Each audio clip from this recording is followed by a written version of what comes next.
Guys, ಹೇಗಿದ್ದೀರಾ? ಇವತ್ತಿನ ವಿಡಿಯೋದಲ್ಲಿ ನಾನು ನನ್ನ ಫೇವ್ರೆಟ್ ಫುಡ್ ಕಾಂಬೋ ತೋರಿಸ್ತೀನಿ. ಅದೇನಂತ ಹೇಳಿದ್ರೆ ಗೆಸ್ ಮಾಡಿ, ನಾನೇ ಹೇಳ್ಬಿಡ್ತೀನಿ ಬಿಡಿ. ಸೊ ಮಶ್ರೂಮ್ ಕರಿ ಮತ್ತು chapati. So this is my favourite guys. ನನಗೆ ನಮ್ಮನೇಲಿ ಯಾರೂ ತಿನ್ನೋದಿಲ್ಲ ಮಶ್ರೂಮು. ಸೊ ನನ್ನ ಮಗನೂ ತಿನ್ನೋಲ್ಲ, ನನ್ನ ಹಸ್ಬೆಂಡು ತಿನ್ನೋಲ್ಲ.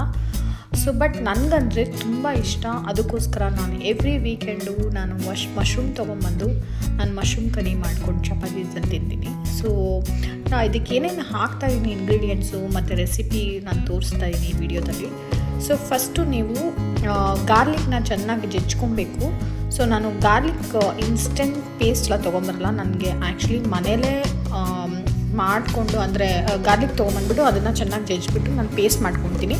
ಸೊ ಅದನ್ನು ಆಯಿಲಲ್ಲಿ ಹಾಕಿ ಸ್ವಲ್ಪ ಫ್ರೈ ಮಾಡಿಕೊಂಡು ಅದಾದಮೇಲಿಂದ ಆನಿಯನ್ ಹಾಕಿ ಫ್ರೈ ಮಾಡಿ. ಸೊ 1-2 ಮಿನಿಟ್ಸ್ ಫ್ರೈ ಆದಮೇಲಿಂದ ಅದಕ್ಕೆಲ್ಲ ಮಶ್ರೂಮ್ ಹಾಕಿ ಚೆನ್ನಾಗಿ ಫ್ರೈ ಮಾಡಿ.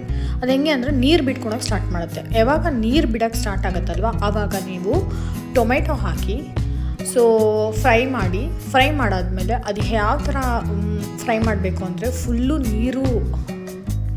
ಆ ನೀರೆಲ್ಲ ಫುಲ್ಲು ಡ್ರೈ ಆಗಿ ಸೊ ಎಣ್ಣೆ ಸೈಡಲ್ಲಿ ಬಿಟ್ಕೊಳಕ್ಕೆ ಸ್ಟಾರ್ಟ್ ಆಗಬೇಕು, ಅಷ್ಟು ನೀವು ಫ್ರೈ ಮಾಡಬೇಕು. ಸೊ ಅದಾದಮೇಲಿಂದ ನಾನು ಸ್ವಲ್ಪ ಉಪ್ಪು ಹಾಕ್ಕೊಂಡು ಗರಂ ಮಸಾಲ ಹಾಕ್ತೀನಿ.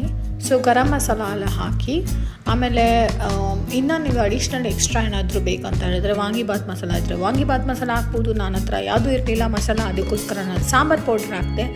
ಸೊ ಸಾಂಬಾರು ಪೌಡ್ರ್ ಹಾಕಿ ಸ್ವಲ್ಪ ಚೆನ್ನಾಗಿ ಫ್ರೈ ಮಾಡಿ ತಟ್ಟೆ ಮುಚ್ಚಿಬಿಡಿ. ಸೊ 1 ಮಿನಿಟ್ ತಟ್ಟೆ ಮುಚ್ಚಾದ್ಮೇಲೆ ಚೆನ್ನಾಗಿ ನೀಟಾಗಿ ಎಣ್ಣೆ ಬಿಟ್ಕೊಳುತ್ತೆ ಸೈಡಲ್ಲಿ. ಸೊ ದಟ್ ಮೀನ್ಸ್ ನಿಮ್ಮದು ಮಶ್ರೂಮ್ ಕರಿ ರೆಡಿ ಆಗಿದೆ ಅಂತ. So that's it guys. So ಅದಾದಮೇಲಿಂದ your mushroom curry is ready. So ನಾನು ಅದ್ರ ಪಕ್ಕದಲ್ಲಿ ಚಪಾತಿ ಮಾಡಿಕೊಂಡು ಅವೆರಡು ಜೊತೆ ತಿಂತಿದ್ರೆ ಕಾಂಬಿನೇಷನ್ ಹೆಂಗಿರುತ್ತೆ ಗೊತ್ತಾ ಗೈಸ್. ಮಶ್ರೂಮ್ ಲವರ್ಸ್ಗೆ this is one of the good recipe and ಬೇಗ ಆಗೋಗುತ್ತೆ recipe. It's not time taking and moreover mushroom ಬೇಗ ಬೆಂದೋಗುತ್ತೆ.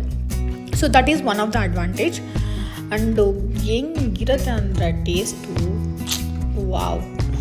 So that's it guys. So one more thing I wanted to say, that happy new year, and this is my last video for 2025. Let's meet in 2026 guys.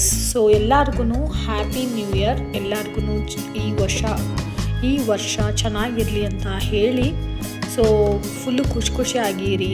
Life ಇರೋದು ಒಂದೇ guys. So enjoy.